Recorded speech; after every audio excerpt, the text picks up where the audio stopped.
It is a week into the new year, but I can still feel the optimism that comes with new beginnings.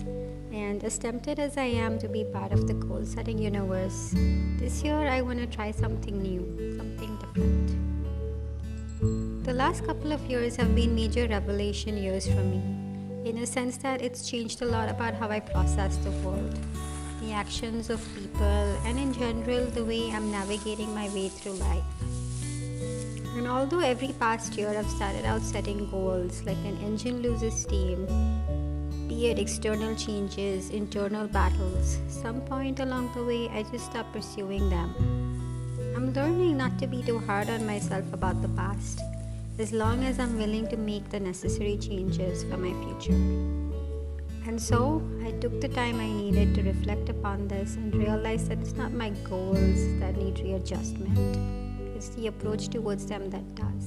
And that is why this year I want to focus on the intentions I'm setting alongside my goals. To ask the real question, what do we really want? But also, why? To find happiness, to find independence, to foster creativity, to find freedom.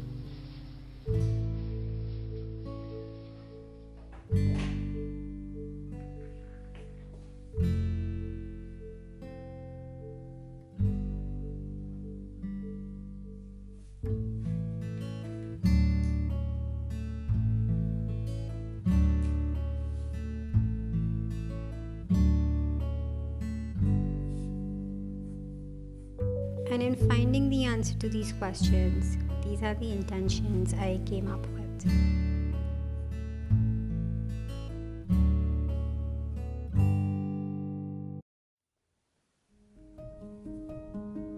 Chasing feelings. I don't think we give enough credit to how we feel about certain things that shapes the way we live through life. Consciously or subconsciously, we always want to do more of the things that bring us joy. For so long, I've just done things that felt right in that moment, but didn't really give me the emotional release or satisfaction I hoped to experience. Be it work, activities, or just simply existing. I have memories that are recognized through the way I felt in those moments, the good and the bad. While there are some feelings I would be happy to forget, there are some feelings I long to feel again. Like the exhilaration I feel when I'm creating or writing. And so intentionally, I want to strive to do more of the things that ultimately result in the feelings I want to feel more of.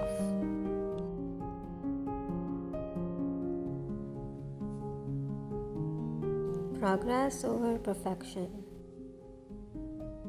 My whole life I've always done things in a certain specific way, with the intention that if I could perfect every step along the way, ultimately I could perfect the outcome. And truth be told, the outcome has never been the way I expected. But while I've learned to let go of the things I can't control, the habit of maintaining perfectionism unfortunately stayed. I understand that striving for perfectionism isn't always a bad thing. In my case, though, the rigidity with which I conducted this mindset proved to impede any progress. If something didn't live up to my standards, was it even worth creating? And in keeping up with this mindset, I became increasingly inconsistent at everything. In his book Atomic Habits, James Clear quoted, "Goals are good for setting direction, but systems are best for making progress." The way I interpret this, it's okay to have perfectionism as an end goal, but it's also necessary to create a system of acceptance along the way. Accept that not everything will be as perfect as I would want it to be, but that's okay. Perfect or not, at least it'll keep me going.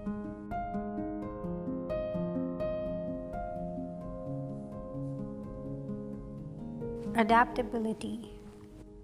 If there's one thing I've learned from the past year is that nothing ever goes as planned. No matter your current circumstance, change is inevitable. The more of life I'm living, the more I'm learning about what we can and cannot control. And there are so many things that are way beyond our control. The best you can do, though, is adapt. What I'm trying to say is, while it's important to keep your goals firm in mind and not compromise them due to the changing of times, it is, however, important to maintain flexibility while adapting to your situation. For example, if you always wanted to create certain types of videos but didn't have the time, resources, or infrastructure to create those kind of videos, instead of putting off creating videos altogether or waiting for those things to come together, start creating the videos that was second on your mind. Videos that you can create now with what you already have. Until, of course, you reach a point where you can create the videos you always wanted to create.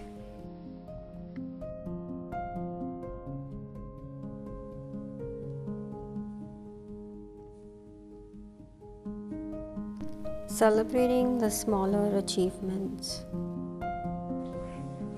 I've always been someone who's looked for joy in the smaller things in life. My morning coffee, watching the birds, evening walks. If I could apply it to my day-to-day, I should apply it to my accomplishments as well. Big, but especially the smaller ones. Because it's always the little things, bit by bit, that ultimately lead to the bigger result. So celebrate the small achievements, even if it just means treating yourself to a night of binge watching your favorite show. How you celebrate or on what scale shouldn't matter. What matters is the encouragement and motivation it gives you to keep going.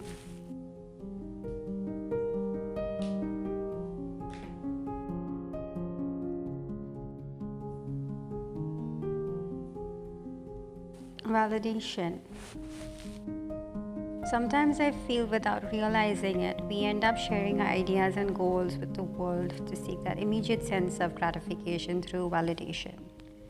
And once our ideas have impressed the world, the real drive to see them through is lost along the way. And then there's the other side of sharing, inviting in unwanted and unsolicited opinions and advice. Sharing your ideas with the people you trust and getting their honest advice can be a wonderful tool to help you grow, especially when you ask for it. But telling people your ideas and inviting in unwanted opinions and advice can also be incredibly detrimental, in a way that it can often cloud your own judgment and sense of clarity. Towards the end of 2023, I started adopting a discreet approach towards my work, and I can honestly confirm it's really helped. It's allowed me to separate what I really want, the kind of stories I want to tell, and the content I enjoy creating, then do the things that felt right to others.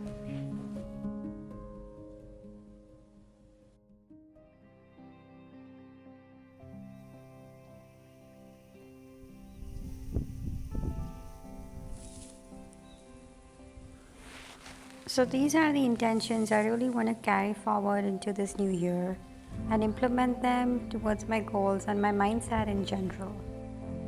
I guess in the end, in the pursuit of goals, there's a lot we learn and uncover about ourselves. The mistakes we make, the trials and tribulations we face, what brings us joy, what doesn't, when to be disciplined, when to be forgiving, when to hold on, and when to let it go.